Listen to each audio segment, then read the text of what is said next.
Okay, thank you everybody for joining. Tonight we're continuing our shiur on in the Shemona Esrei. We are up to what could reasonably be called bracha number 13. And this bracha is known as the Birkat Tzadikim. It doesn't officially have this name. This name comes to it from, I think at first Rabbeinu Hananel calls it by this name, but this bracha follows immediately after the Birkat Haminim, the bracha of the curse, really, for the heretics. Now, essentially, the obsession. Last week we discussed the ancient history of Birkat Haminim. Why would they make a curse for the heretics? And we discussed in the modern era, different changes and mistakes that were made where eventually what started out about a bracha for apostates, for people who converted out of Judaism and sectarians, turned into more bracha that was abstract and for external issues, and a bracha about external enemies and a general abstract evil. That typically, it's fairly well known that happened in the modern era, and that's what we discussed last week, as well as censorship. This week we're moving on to the bracha of Tzadikim. However, it is not a completely independent topic of the bracha that we discussed last week, because the obsession with many scholars have with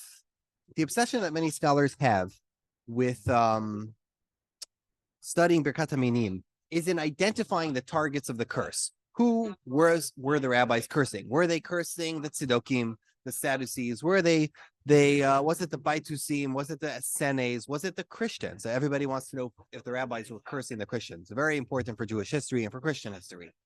And many arguments are made each way. But that's the obsession. That's why there's volumes and volumes of literature on that one bracha. But what's left out, the elephant in the room that's left out of that discussion, is a very important, let's call it a yesod, in studying tefillah and studying liturgy. And that is that prayer or liturgy in that context is being used explicitly as a social tool. It's being used for sociopolitical effect. You're not making a prayer for the sake of making prayer. You're writing and delivering and authorizing, instructing people to say a piece of prayer for sociopolitical effect. This is a social tool. In the case of Birkat Haminim, it has three effects. Number one, of course, to govern acceptable and unacceptable behavior in your society. This is something an anthropologist will love, right? Number two, it's to demarcate those people who are deemed unacceptable as outsiders, exclusions, like people who do things that are unacceptable. They are them, we are us. And lastly, to establish our group with shared beliefs. So first of all, governance, that's number one. Number two, the boundaries about inclusion and exclusion. And number three is identity. So with this understanding in mind, we have to understand that tefillah is much more than just seeking spirituality on an individual level. Even when a person seeks out spirituality on an individual level, it is a way of a person seeking out his or her own identity and to search for their own identity. Yes, they're searching for spirituality, but in a way, searching for ruchnius is a way of searching for your ruchnius.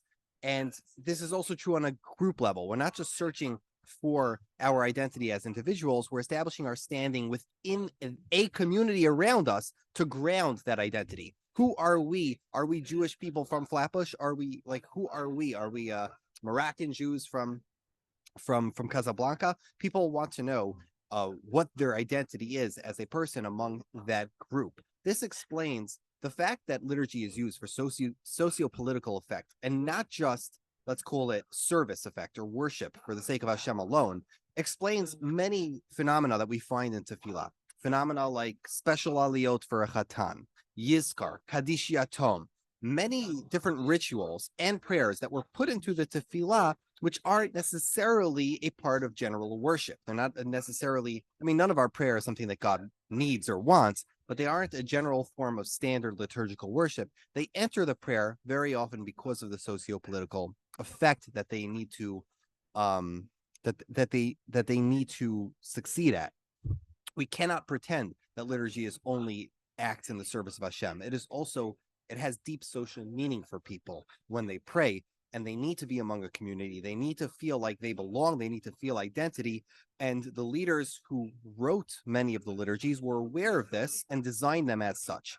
With that introduction in mind, we can approach the Bracha of Tzadikim. As we're going to see, the Bracha is really a composite of two brachas that were earlier than this Bracha. One bracha was a bracha in honor of the Zakanim, a bracha that was in honor of the elders or the righteous people in classical antiquity, meaning around 2,000 years ago. And secondly, for the inclusion and the blessing and the inclusion of the converts among the Kahal. So now, let me continue to, let's share my screen again. So Ismail Elbogen, the great scholar of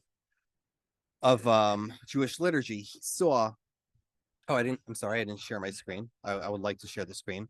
Ismail Elbogen saw in this in his opinion, he saw in this a counterfactual.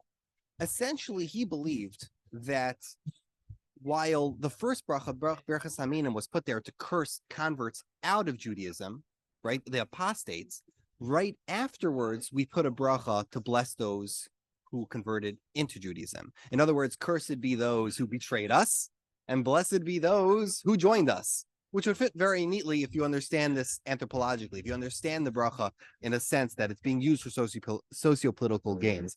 As we're going to see, it's a little bit complicated to assert this based on the data we have, but we'll get into that in a second. This would make, if you follow his logic, it's going to make the bracha about identity and inclusion, right? That's what the bracha is. Our identity and who's included in our kahal. It's a message that we as a community, we're proud of our people, we're proud of our leaders, we're proud of the people who are strong in our community, but we're also proud of the weak, and we take care of the weak and even the least privileged, like the converts and the people who are new and have no privilege or standing in the community. We're also going to include them, but to the exclusion of Gentiles, to the exclusion of Mishumadim or apostates. Now, this message of inclusion is something that was heavily borrowed by the early Christian prayer communities, because the early Christian communities were very much trying to find their way, figure out who they were, what they were. Since so many of those early communities were Jews, not all of them, but so many of them were Jews. Many of them even believed that if they were going to adopt Christianity, they had to convert to Judaism. They had to do a bris milah. In the early days of Christianity, it was very confusing for those members. And tefillah was one way for them to figure out who we are, what we believe. And they used the tefillah not just for, as we've said before, to establish lex orandi est lex credendi, the law of the prayer is the law of the faith, not just to establish their faith, but also to establish a group identity and how we do things and what we do. So in order to critique this history, we have to examine the evidence together. Let's look at the data that we have, and we're going to discuss this piece by piece. First of all, last week, we're looking at the Gemara in Brachas Chav Chesem Abeis. The Gemara says, Tana Rabbanan, this is Brachas. Should be Megillah, but okay. Tana Rabbanan, Shimon Apikoli Histir. Yudches Brachas V'nei Rabban Gamliel Al Seder B'Yavne. Simon the flax worker, Shimon Apikoli. He arranged the 18 brachas in front of Rabbi Shimon ben Gamliel in Yavne according to the Seder. What that means, we've discussed many times before. Amar lem Rabbi Gamliel HaChachamim. Rabbi Gamliel rose up and said, Klom yesh adam she'yedei l'taken brachas ha'minim. The edit here is Tzadikim. Amar Shmuel HaKatav v'tikna shana acheres v'tikna. So this Gemara alone, the tradition of the Gemara sounds like the first 18 brachas were set at the synod, at the council of Yavne, meaning their Rabbanim already decided these 18 brachas should be said in this order. Whether or not they composed it, whole other question. But that was the decision. Lastly, after these 18 were put into order, then Shimon HaPikoli added a 19th bracha. That's the history that the Babli believes in. If you follow the history that the Babli asserts, you cannot assume that the Berachas HaTzadikim was deliberately put after the Berachas HaMinim, because that wouldn't make any sense. That simply would not make any sense. You can't put, it doesn't historically make any sense. As a counterfactual, you would have to say that it was Berachas HaMinim that was put next to Berachas HaTzadikim in order to make the counterfactual. But that's so much for the Gemara in Brachas. The Tosefta in Brachas is also incredibly important because this is a source not from 200 years later. This is the source from the Tanaim, from the roughly the 100s. Says the Tosefta, this is a brisa. Shmein esrei bracha shamru chachamim keneget shmein esrei askar shebahavu laHashem b'nei elim. The 18 brachas in Shmein Esrei. Why do we say 18? Because they correspond to the 18 names of Hashem in the Mizmar of Havu Hashem b'nei Kelim. Koilel shal minim b'shal prushin. You can include the bracha of the sectarians into the bracha of the sectarians, the minim and the prushin, whatever that means. Two different brachas. V'shal gerim, the bracha of gerim, you could include in the bracha of Zakanim. V'shal David b'bayne Yerushalayim, and the bracha of David in Bayne Yerushalayim. In practice, we know that in Eretz Yisrael they did the last one. They did David in Bayne Yerushalayim. They said Elokei David u'Bayne Yerushalayim, and they didn't have a bracha of Estemach David like we do.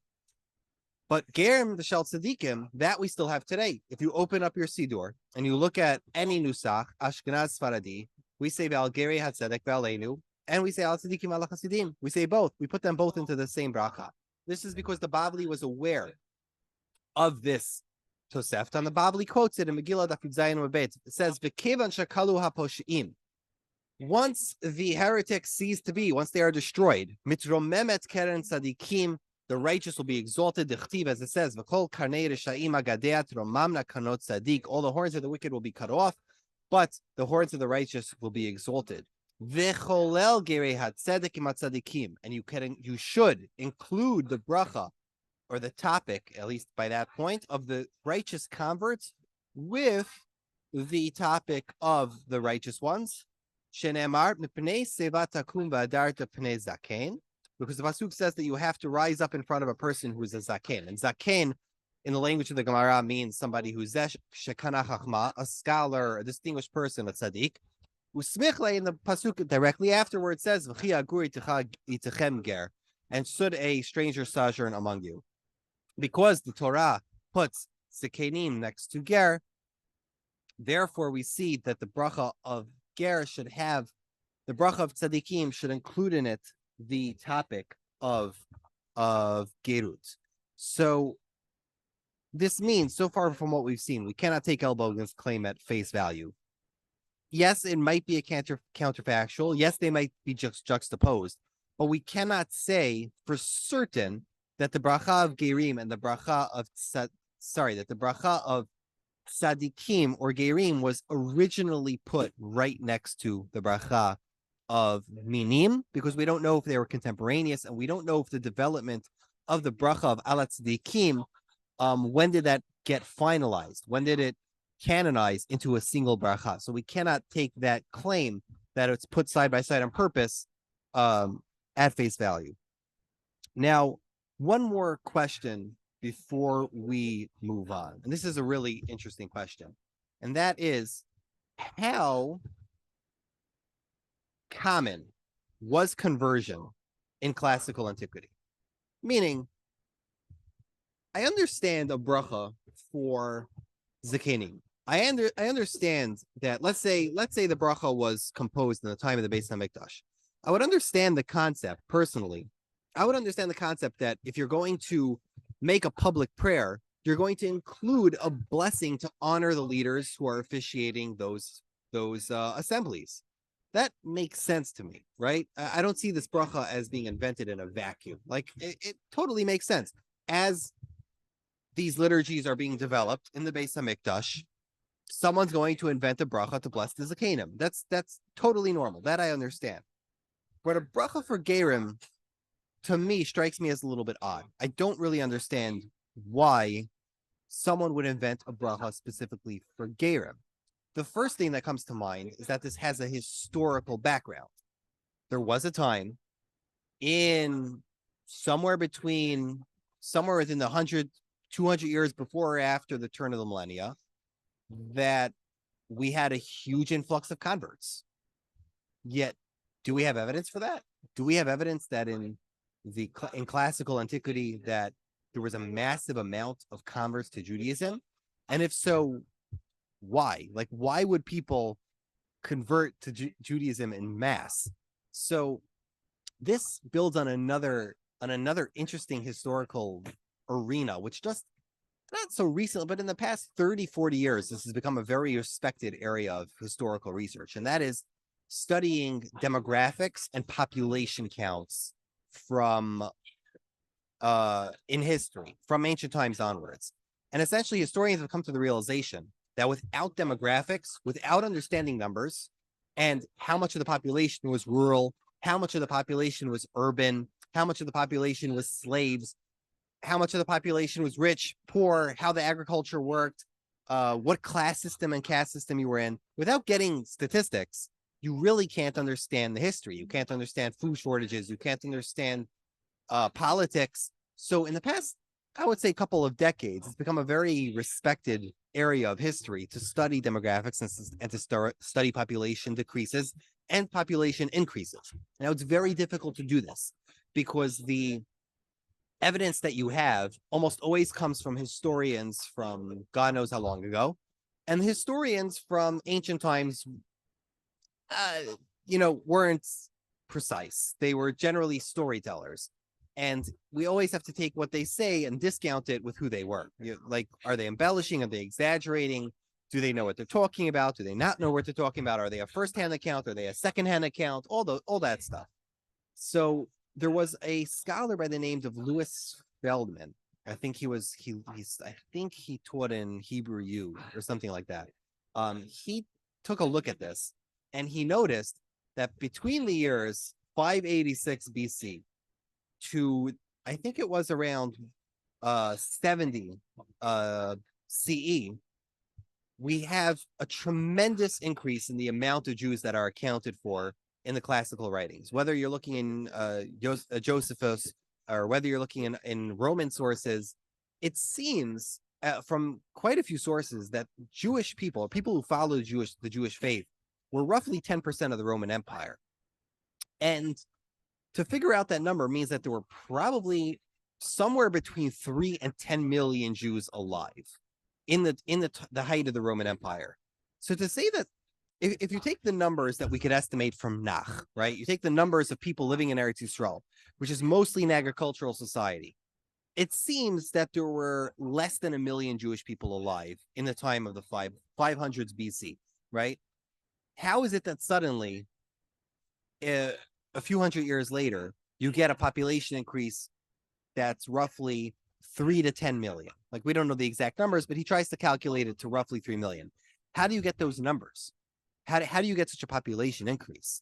So some say that you have to completely remath the whole thing. That originally everybody thought the Jews were urban, but be'emes, all the Jews were rural. And some have a cheshbon that all the numbers are wrong to begin with. But Feldman wants to argue that conversion was attractive to non-Jews in that time. First of all, in the intellectual height of the Roman Empire, there were a lot of people seeking philosophy, a lot of people seeking religion, because the Roman Empire didn't really have any official religion. It was mostly pagan. There was a lot of different practices throughout the empire. And with the quest for philosophy, people that had pre-existing intellectual systems were interesting to the Romans. Philo of Alexandria, for example, a famous Jew who was a Hellenistic Jew, talks about converts to Judaism, and he extols them as the finest people who suddenly go from a life of vice to a life of virtue, and how they instantly, red switch turns and suddenly they become amazing people once they convert to Yiddishkeit. He has this whole, beautiful, let's call it embellished version of people who convert to Judaism. While the Roman authors, sometimes they mock them. They're like, why would you give up the ways of your forefathers and convert to Judaism? But there might have also been, besides intellectual reasons, there might have been economic reasons. If you lived in the region, you could have benefited from trading with Jews, right? Whether you lived in Egypt, whether you lived anywhere. Honestly, Jews always have a network of commerce. It could have been for protection. If you lived in Eretz Yisrael, you wanted to claim you were a Jew so you could get Roman protection, you might have converted for that reason. The problem is, as we all know, the barrier to entry for men to become Jewish is pretty high. Circumcision is not easy. Circumcision is definitely a serious 1 second. what do you call it? Circumcision is definitely a serious barrier to entry for men. For that reason, a lot of historians suspect that women were much more likely to convert to Judaism than Gentile men. Gentile women, it was much easier. You just marry in, you do a quick tvila, and you're good to go. You get protection, you get economy, and honestly, the religion's not that bad anyway. But he wants to say that the entire population increase that happened was because of massive amounts of conversion. I don't know what to make of that. He himself calls his evidence circumstantial and inferential. He says there's substantial evidence, but it's all circumstantial. After the level of precision he works at, I don't know how he could come to that conclusion that there was such a massive increase of converts to create such a population boom. You're still stuck with the basic physics of it. The GDP is limited, right? You have an agricultural economy without massive technological advances. Your GDP is limited and your population increase is limited. This has been understood for a very long time. I don't understand how he could say that conversion would suddenly increase the amount of Jewish people, unless people all over the world in every diaspora in Bavel and Egypt, everywhere were converting to Judaism en masse. We don't have so many records of that. Okay, it's a nice theory. But if that were true, that would explain the bracha. That's his theory. If it were true that if it were true that there was massive amounts of converts, then at the turn of the century, there would have been so many people in the Kahal who were new converts or first or second generation converts to Judaism, and they were being accepted warmly. Okay, it's interesting historical stuff. If you're interested in conversion to Judaism and you're interested in that history, I would recommend looking that up. Let's move on a little bit to, that was so much for the ancient history. Let's jump forward at least 500 years and move on to the evidence we have from the Karageniza. Now, there's a big disconnect between the evidence we have in the Gemara and what we find in the Karageniza, because it's 500 years separated, right? But the earliest evidence we have in the Karageniza is on the screen here in one of Uri Erloch's famous charts. We have 3 branches of the Eretz Yisrael Nusach. We have 1, 2, 3, 4, 5 branches of the Bavli Nusach of the Tefillah. If you look at the Eretz Yisrael Nusach, you'll find that in one of those nuschais, the bracha is only about gerim in the beginning. Al geri hatzedek yemu rachamecha, v'tein lanu schar toiv im oisei ritzeinecha, baruch ata Hashem miftach latzadikim.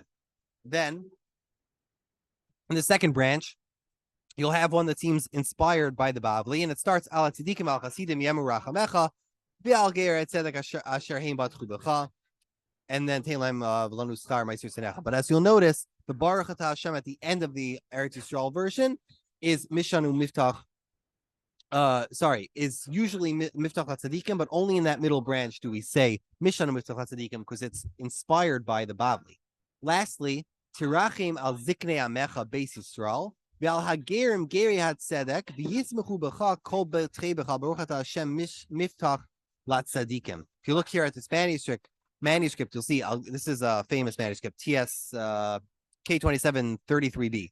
Al Geri Hatzedek Yemu Rachamecha V'tein Lanu Schar Toiv Im Oisei Ritzeinecha Baruch Hashem Miftach Latzadikim. This was a very common branch of the Nusach Eretz Yisrael.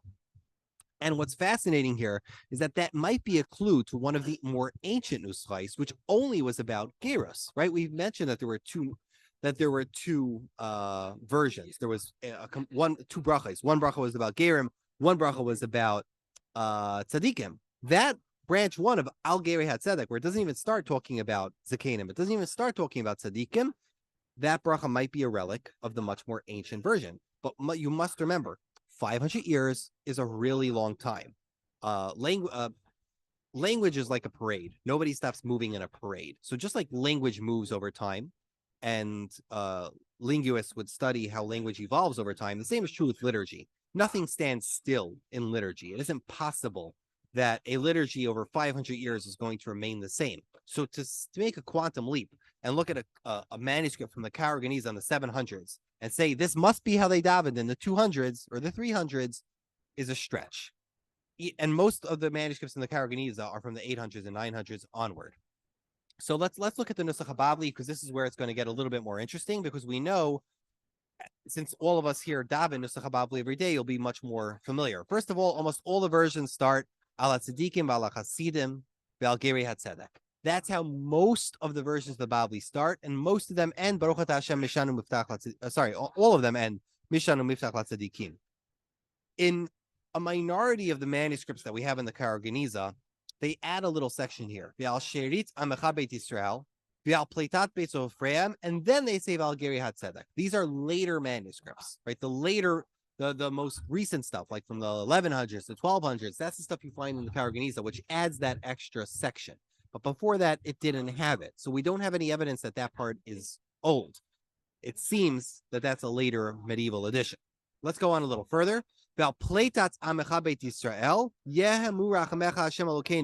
you arouse Hashem your mercy on them. And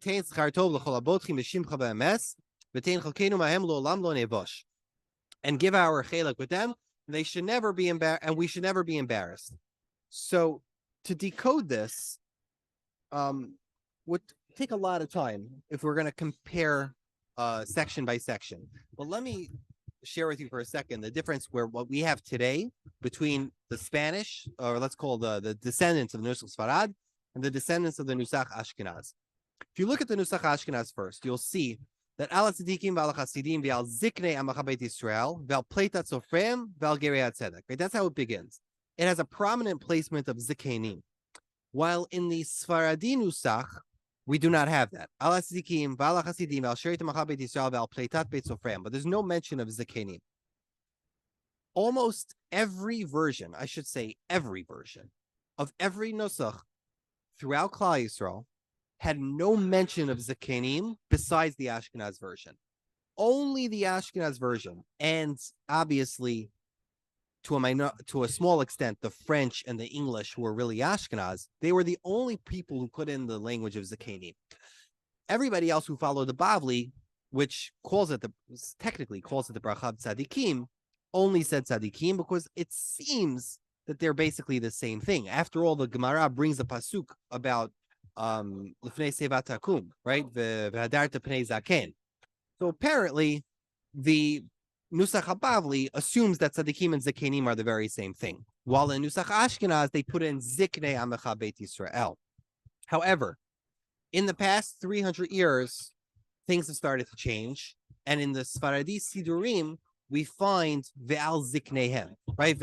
We find in many Sidurim, Al Tzadikim Al Chasim Al Shetam Chav Yisrael, Ve'al Zikneihem Ve'al Pleitat Beit Sofreihem. Chacham Ovadia Yosef was very into this. He said, no, you have to say as Al Zikneihem. Why? Because it says it in the Tosefta. It says we put the language, the exact language of the Tosefta, we put Gerim and Zakenim, right? So clearly they called it Brachav Zakenim. And it must have the word Zakenim in it.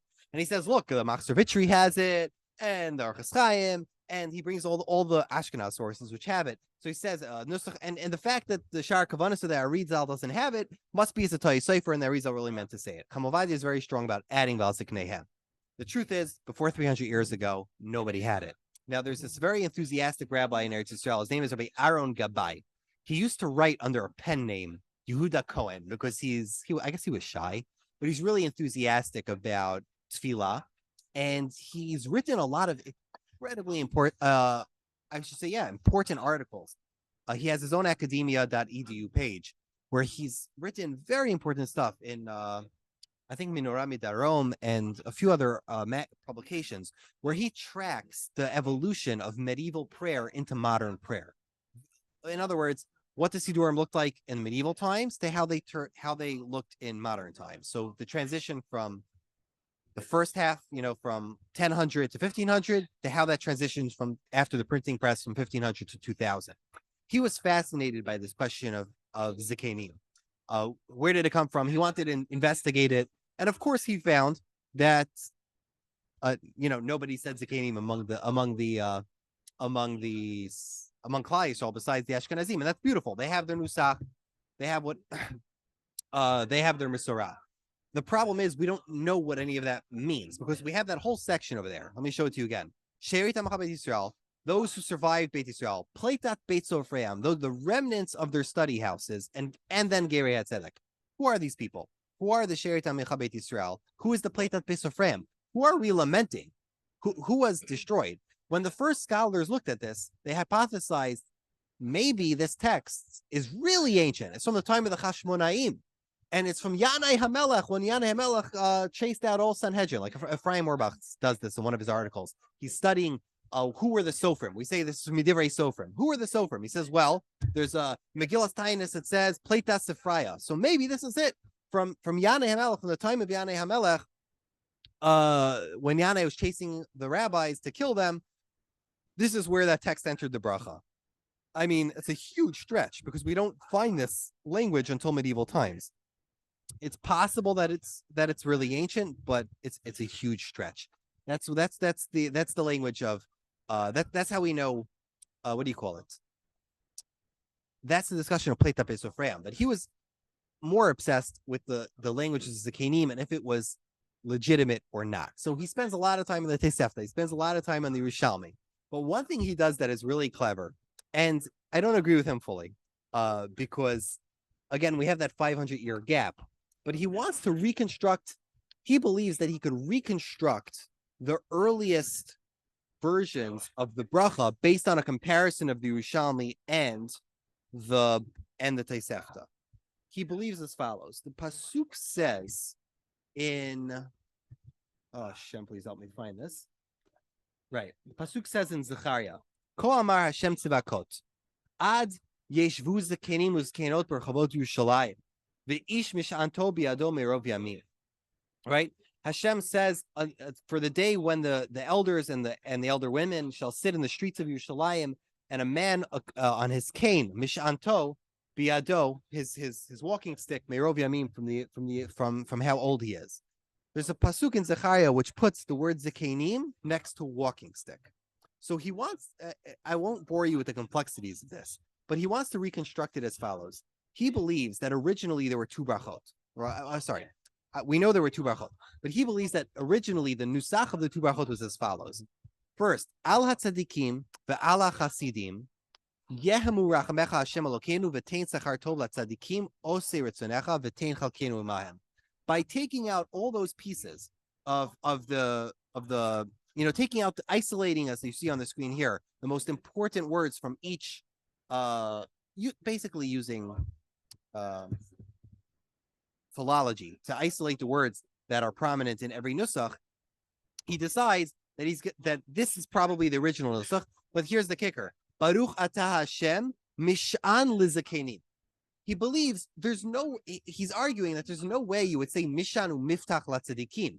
Why would you call Hashem a Mishan if you're talking about tzadikim? It must be that just like the Tosefta calls the bracha zakenim, in the time of the Tosefta, they ended Baruch atah Hashem Mishan lizakenim. That's his hypothesis. I thought it was really cute, but you can't prove that at all. But it's cute, it's really great that somebody's working hard to reverse engineer earlier nuschaot. Whether or not he's right, I mean, his historical method's a little bit flawed, but I appreciate the suggestion from Zechariah. My own knowledge of Tanakh is not as good, so I think it's a really nice idea. But how about the language of miftach, that Hashem is the one who is the trusted one? He believes the second bracha is like this: Al hagerim gerei hatzedek asher heim bathu becha yehemu rachamecha. Right? He believes that yehemu rachamecha comes from the bracha of gerim.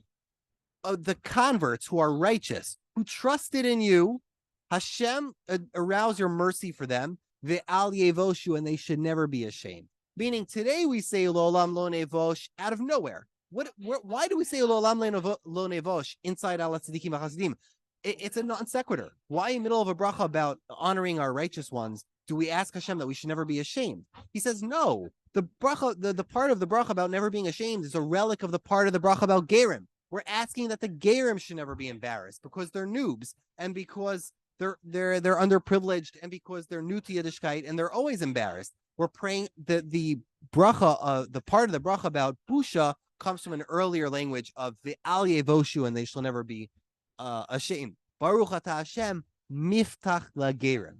He believes that the original chatima was miftach lagerim. So we would have two brachas: a bracha baruch atah Hashem mishan lezakenim, a bracha baruch atah Hashem miftach lagerim. And eventually, over time, the two brachos were combined, and we finally have a bracha which is mishan u'miftach latzadikim, as the bracha evolved over the centuries. I love the idea. I love the work he put into it.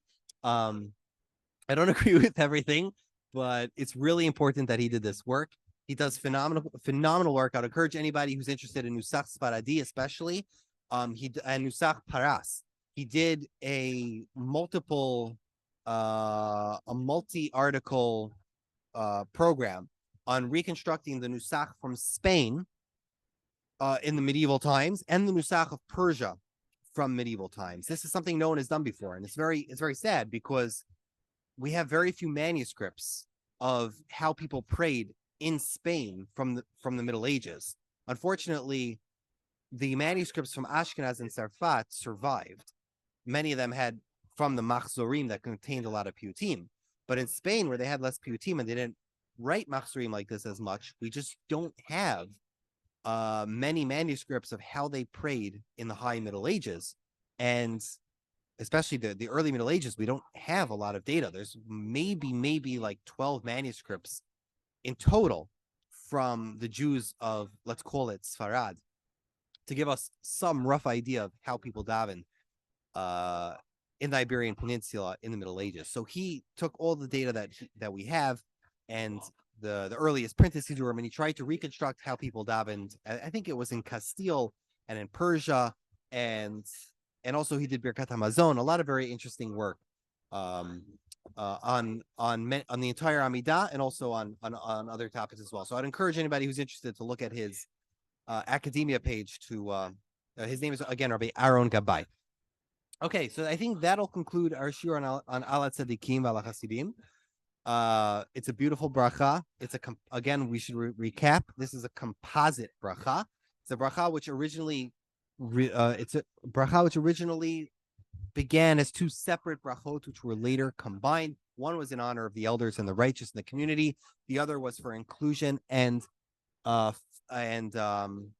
the inclusion and love for the righteous converts. We do not know the historical background for why these brachos were composed, but we do understand that these brachos were composed for socio-political effect. We understand that the bracha was created in order to demonstrate governance, to demonstrate boundaries of inclusion and exclusion, and of course, to maintain and to posit the identity of the group and say, we are we, they are them, and anybody who is a part of us is part of our faith group and part of our protection, part of our love, and all the people in this congregation are wanted and a part of it. Okay, what else did we discuss? We discussed the Nusach of Zekenim and Pleitat Besofreim. We showed how in the Cairo Geniza, most of the earliest manuscripts do not have such an edition, and it's true in Seder Rambam, Seder of Sadiagon as well. Most of the earliest Nuschot of Tfilah are much shorter. They're not as embellished. And it's only in medieval times that we see the embellishments began to grow, which is very natural for the Shemona Esrei. And in the last 300 years, the Sephardi Sidurim have began adding Ve'al Ziknehem, sometimes in parentheses, sometimes not in parentheses. And Rabbi Aaron Gabay, of course, argues vociferously that you do not have to put in Ziknehem, but if you say it, of course, you're not hurting anybody. He surmises he comes to that same conclusion. So thank you to everybody for your time and attention and for coming in person. And we will continue as Hashem next week.